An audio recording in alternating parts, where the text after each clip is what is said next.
আসসালামু আলাইকুম। প্রিয় শিক্ষার্থীরা, সবাই কেমন আছো? আশা করছি ভালো আছো এবং সুস্থ আছো। অষ্টম শ্রেণীর শিক্ষার্থীদের অনলাইন ক্লাসে সকলকে স্বাগতম। আজকে আমি তোমাদের বাংলাদেশ ও বিশ্ব পর্যায়ে প্রথম অধ্যায় পার্ট 4 ও 5 নিয়ে আলোচনা করব। পার্ট 4 ও 5 রয়েছে ইস্ট ইন্ডিয়া কোম্পানির শোষণ ও ব্রিটিশ শাসনের প্রভাব।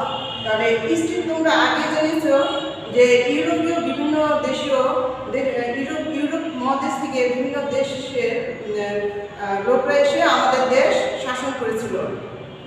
এদের মধ্যে ব্রিটিশ ইস্ট ইন্ডিয়া কোম্পানি শোষণের এই দেশের উপর অনেক শোষণ করেছিল। আজকে আমরা ইস্ট ইন্ডিয়া কোম্পানি কীভাবে তাদের শোষণের মাত্রা বৃদ্ধি পেয়েছিল সেটা এবং ব্রিটিশরা কীভাবে তাদের শাসনের প্রভাব ঘটিয়েছিল সেই সম্পর্কে আমরা জানব। তাহলে শিক্ষার্থীরা আসো, বই বের করে আমরা পাঠে চলে যাই। বলছে, বাণিজ্য বিস্তারের যুগে ইউরোপের প্রভাবশালী নৌশক্তির অধিকারী দেশগুলো সম্পদের সন্ধানে বহির্বিশ্বে বেরিয়ে পড়ে। অর্থাৎ আমরা আগে জেনেছি যে ইউরোপের বিভিন্ন দেশ আমাদের দেশে কী করতে এসেছিল? বাণিজ্য করতে এসেছিল, বিশেষ করে ভারতবর্ষে। তো এই ভারতবর্ষে বাণিজ্য করার মধ্যে যারা নৌশক্তিতে যারা অধিকারী ছিল সেই দেশগুলো বেশি প্রভাব বিস্তার করেছিল। তাদের অধিকাংশের উদ্দেশ্য ছিল পূর্ব দেশসমূহ, বিশেষত ভারতবর্ষ। এই উদ্দেশ্য থেকেই 1600 সালে ইংল্যান্ডে স্থাপিত হয় দি ব্রিটিশ ইস্ট ইন্ডিয়া কোম্পানি। তাহলে এখন আমরা দেখি যে 1600 সালে কি স্থাপিত হয়? দি ব্রিটিশ ইস্ট ইন্ডিয়া কোম্পানি। 1600 সালে ইংল্যান্ডে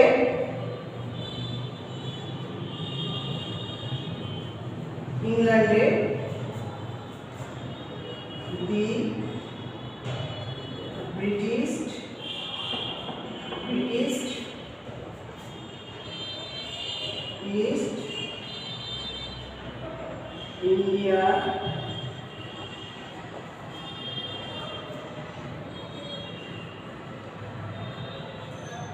কোম্পানি গঠন হয়। তাহলে 1600 সালে ইংল্যান্ডে দি ব্রিটিশ ইস্ট ইন্ডিয়া কোম্পানি গঠন করা হয়েছিল এবং 1651 সালে গঠন করা হয়েছিল কাশিম বাজারে। এটা বাণিজ্য দুটি স্থাপন করে এবং এটা কি করে 1651 সালে হুগলিতে 1651 সালে হুগলিতে আর 1658 সালে কাশিম বাজারে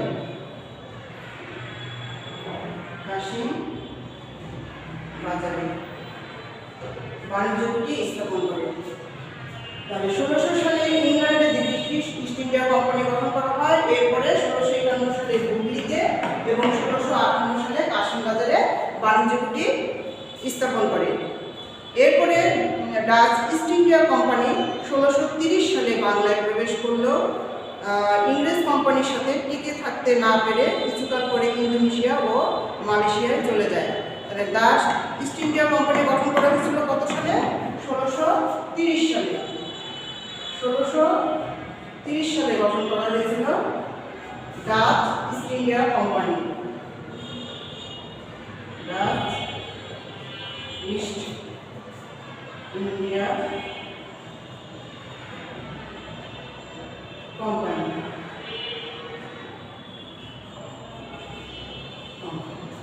তাহলে এটা গঠন করা হয়েছিল 1630 সালে, কিন্তু এরা বেশি দিন এদেশে থাকতে পারেনি। ইংরেজদের প্রভাবে এরা ইংরেজ কোম্পানির সাথে এরা টিকে থাকতে পারেনি, যার ফলে তারা ইন্দোনেশিয়া এবং মালয়েশিয়া চলে যায়। এরপরে আবার গঠন করা হয়েছিল ফ্রেঞ্চ ইস্ট ইন্ডিয়া কোম্পানি প্রতিষ্ঠা করেছিল ফরাসিরা। এরা কত সালে করেছিল? এরা 1664 সালে। 1664 সালে ফরাসিরা গঠন করেছিল।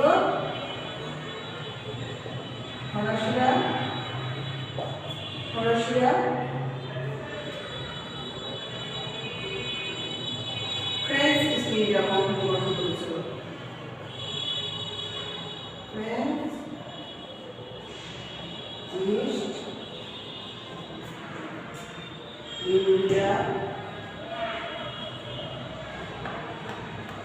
কোম্পানি।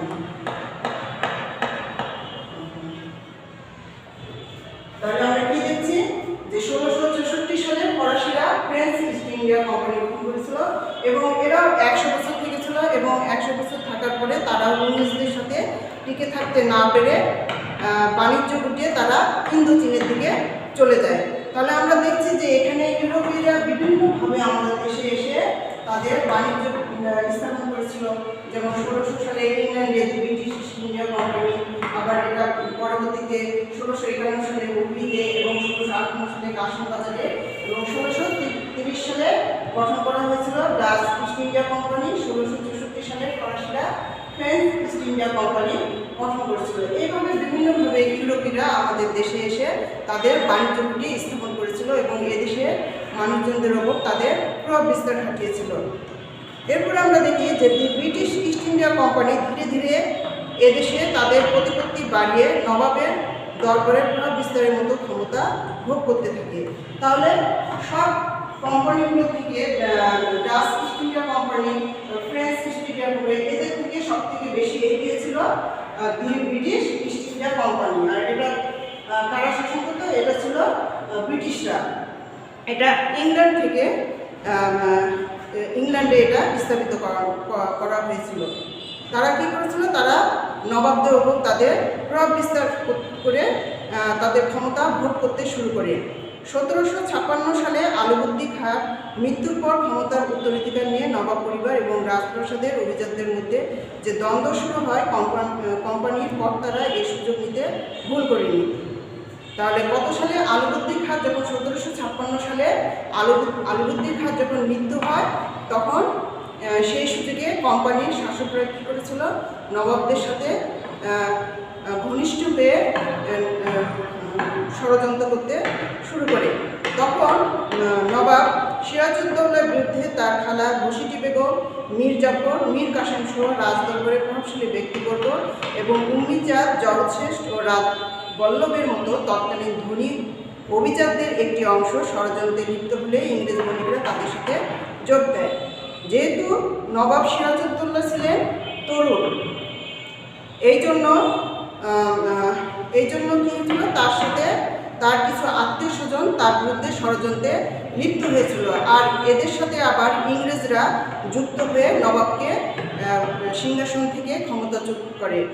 সেটা হয়েছিল 1757 সালে 23শে জুন পলাশীর যুদ্ধে প্রধান সেনাপতি মীর জাফরের বিশ্বাসঘাতকতায় বাংলা, বিহার, উড়িষ্যার নবাব সিরাজউদ্দৌলার পরাজয় ঘটে। তাহলে পলাশীর যুদ্ধ কত সালে হয়েছিল? 1757 সালে। 1757 সালে পলাশী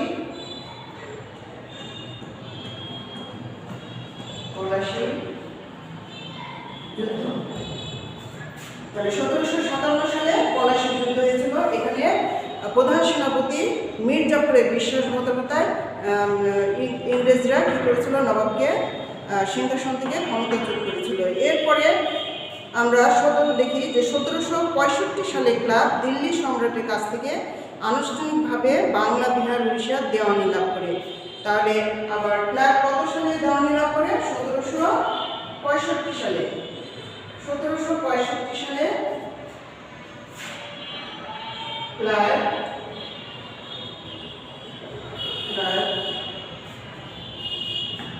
দেওয়ানি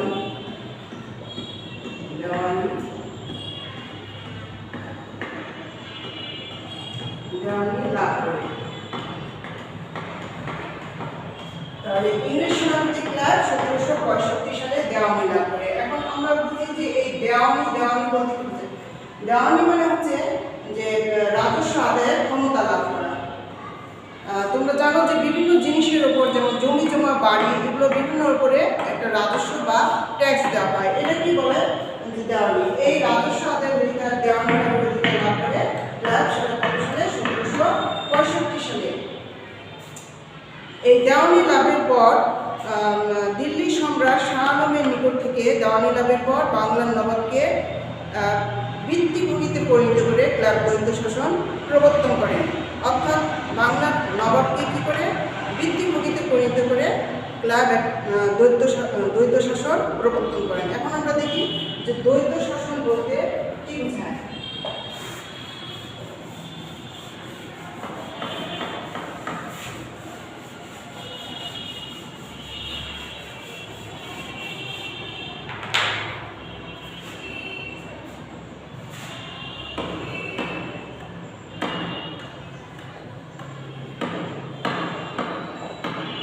দ্বৈত শাসন, দ্বৈত শাসন হচ্ছে এমন একটা শাসন ব্যবস্থা যে শাসন ব্যবস্থায় শাসন ও ক্ষমতা, যে শাসন ব্যবস্থায় নবাবের উপর শাসন ও বিচার বিভাগের দায়িত্ব থাকবে, কিন্তু অর্পণ করেন, কিন্তু ক্ষমতার অধিকারী হবে ইংরেজরা, অর্থাৎ ইংরেজদের ওপর ক্ষমতা থাকবে, কিন্তু নবাবের ওপর শাসন ও বিচার বিভাগের দায়িত্ব অর্পণ করা হয়।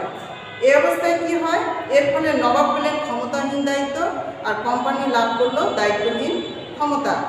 দ্বৈত শাসন ছিল এদেশের মানুষের জন্য এক চরম অভিশাপ। রাজস্ব আদায়ের দায়িত্ব পেয়ে ইংরেজরা প্রজাদের উপর অতিরিক্ত কর আরোপ করে, তা আদায় প্রচণ্ড চাপ সৃষ্টি হয়।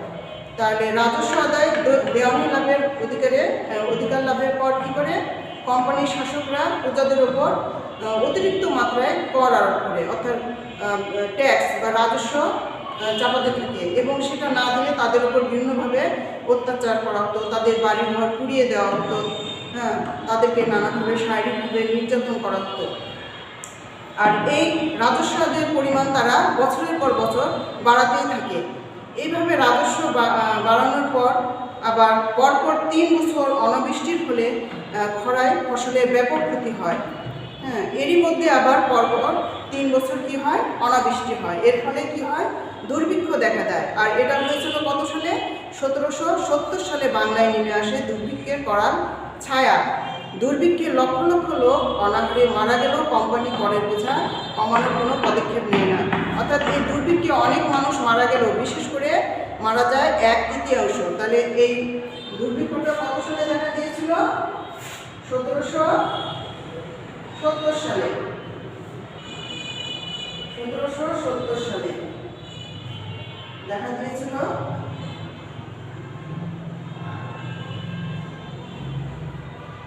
1770 সালে 76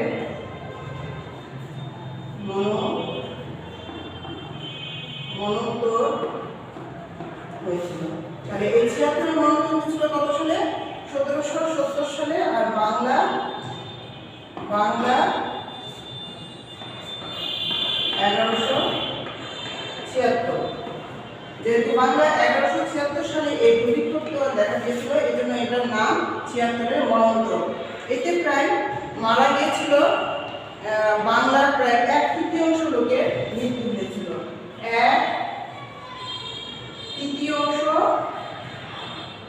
1/3 লোকের মৃত্যু হয়েছিল। ইতিহাসে এটি 76 মনোত্তর নামে পরিচিত। ইস্ট ইন্ডিয়া কোম্পানির শাসনকালে এদেশে একাধিক গভর্নর ছিলেন। তার মধ্যে উল্লেখযোগ্য Warren Hastings, Lord Cornwallis, Lord Wellesley, Lord William Bentinck, Lord Hardinge, Lord Dalhousie প্রমুখ। এরা উল্লেখযোগ্য ছিলেন। তাদের বিভিন্ন উন্নয়নমূলক কর্মকাণ্ড রয়েছে, তা যেমন যোগাযোগ, রেল, ডাক ও তার ইত্যাদি।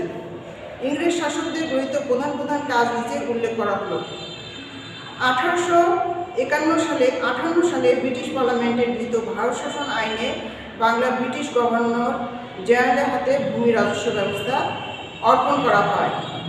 2. 1793 সালে চিরস্থায়ী বন্দোবস্ত চালু করে ব্রিটিশদের অনুগত জমিদার শ্রেণী তৈরি করা হয়।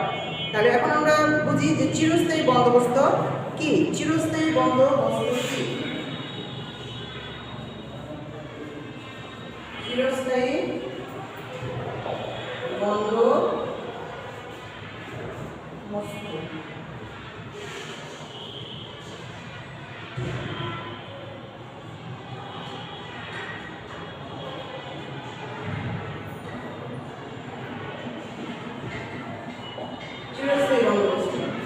চিরস্থায়ী বন্দোবস্ত হচ্ছে এমন একটি ব্যবস্থা যে ব্যবস্থায় জমির জন্য চিরস্থায়ী কিছু রাজস্ব নির্ধারণ করা হয় এবং এই রাজস্ব বিনিময়ে যেন তারা তাদের জমিটা তাদের কাছে রাখতে পারে।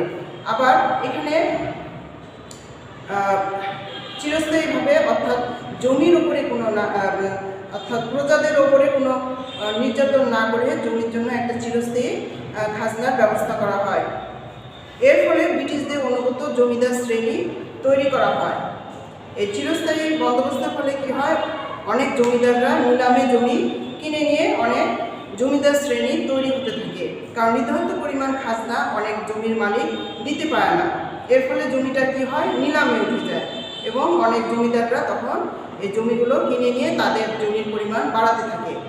এভাবে নতুন নতুন ব্রিটিশদের অনুগত নতুন নতুন জমিদার শ্রেণী তৈরি হতে থাকে। 3 নম্বর, রাষ্ট্র ও প্রশাসন পরিচালনায় ইংরেজ কর্তৃত্ব প্রতিষ্ঠার ব্যবস্থা করা হয়। তাহলে রাষ্ট্র পরিচালনায় কার কর্তৃত্ব প্রতিষ্ঠিত হয়? ইংরেজদের, অর্থাৎ ইংরেজরাই রাষ্ট্র পরিচালনায় তাদের প্রভাব বিস্তার ঘটায়। 4, মুর্শিদাবাদ থেকে কলকাতায় প্রশাসনিক বিভিন্ন দপ্তর, শিক্ষা ও বাণিজ্য প্রতিষ্ঠান স্থানান্তর করে এটিকে গুরুত্বপূর্ণ নগরীতে রূপান্তর করা হয়। পরে আনুষ্ঠানিকভাবে কলকাতা হয় বাংলার রাজধানী। তাহলে কলকাতাতে কি হয়, বিভিন্ন দপ্তর, শিক্ষা ও বাণিজ্যিক প্রতিষ্ঠান স্থানান্তর করে এটিকে রাজধানী করা হয় কলকাতাকে। পরে এই সময় ইংরেজ গভর্নর লর্ড উইলিয়াম বেন্টিং ও লর্ড হার্ডিঞ্জ এই দেশের শিক্ষা বিস্তার সহ আধুনিক জ্ঞান বিজ্ঞান চর্চার সূচনা করেন। এছাড়া সতীদাহ প্রথা ও বাল্যবিবাহ রোধ এবং বিধবা বিবাহ প্রবর্তন সহ সামাজিক কুপ্রথা নিবারণে রাজা রামমোহন রায় এবং ঈশ্বরচন্দ্র বিদ্যাসাগরের মতো বাঙালিদের উদ্যোক্তাকে তারা সহযোগিতা দেন। এভাবে দেশের নতুন শিক্ষিত শ্রেণী ও নাগরিক সমাজ গড়ে উঠল। বৃহত্তর বাঙালি সমাজ ইংরেজ কোম্পানির শাসনে প্রকৃতপক্ষে শোষিত হতে থাকে। British east India company Bangla Bihar, তাহলে কী বলছে যে এই সময় সতীদাহ প্রথা, বাল্যবিবাহ রোধ, বিধবা বিবাহ এগুলো কুপ্রথার জন্য বেশ কয়েকজন সমাজসেবী ছিলেন। তারা রাজা রামমোহন রায় ও ঈশ্বরচন্দ্র বিদ্যাসাগরকে ইংরেজরা সহযোগিতা করেছিল। এরপরে British east India company Bangla, Bihar, Orissa দখল করেই শুধু ক্লান্ত ছিল না। দিল্লিতে সম্রাট আওরঙ্গজেবের মৃত্যুর পর মোগল সাম্রাজ্য নিয়ে বিভিন্ন সংকট দেখা দিয়েছিল। সাম্রাজ্যের বিভিন্ন স্থানে ছোট বড় নবাব, দেশীয় রাজারা মাথা চেড়ে দিয়ে ওঠে। এর ফলে দিল্লির মসনদ দুর্বল হয়ে পড়ে। এই সুযোগে কোম্পানির সেনাবাহিনী নানা দিকে আধিপত্য বিস্তার করতে শুরু করে। যেহেতু দিল্লির মসনদ দুর্বল হয়ে পড়ে, সেই সুযোগে কী করে কোম্পানির সেনাবাহিনীরা তাদের আধিপত্য বিস্তার করে। 1857 সালে কোম্পানি শাসনের প্রায় 100 বছর পরে ইংরেজ অধ্যুষিত ভারতের বিভিন্ন ব্যারাকে সিপাহীদের মধ্যে বিদ্রোহ ছড়িয়ে পড়ে। বাংলা সিপাহী মঙ্গল পাণ্ডে ও হাবিলদার রজব আলী এই বিদ্রোহের নেতৃত্ব দেন। তাহলে আমরা দেখছি যে প্রায় 100 বছর ইংরেজরা কোম্পানি শাসনের প্রায় 100 বছর পর আবার এদেশের সিপাহীরা একটা বিদ্রোহ করে, যেটা সিপাহী বিদ্রোহ নামে পরিচিত। এটা কত সালে? 1857 সালে। 1857 সালে করা হয়েছিল সিপাহী বিদ্রোহ। সিপাহী বিদ্রোহ বুঝতে পারছো, সিপাহীরা যেহেতু বিদ্রোহ করেছিল এটার নাম দেওয়া ছিল সিপাহী বিদ্রোহ।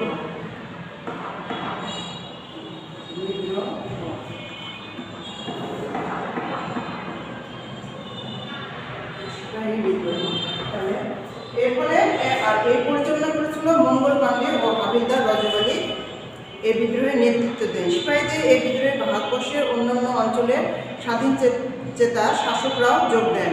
তাহলে সিপাহীদের সাথে অন্যান্য দেশের অঞ্চলের স্বাধীন চেতা শাসকরাও যোগ দেন।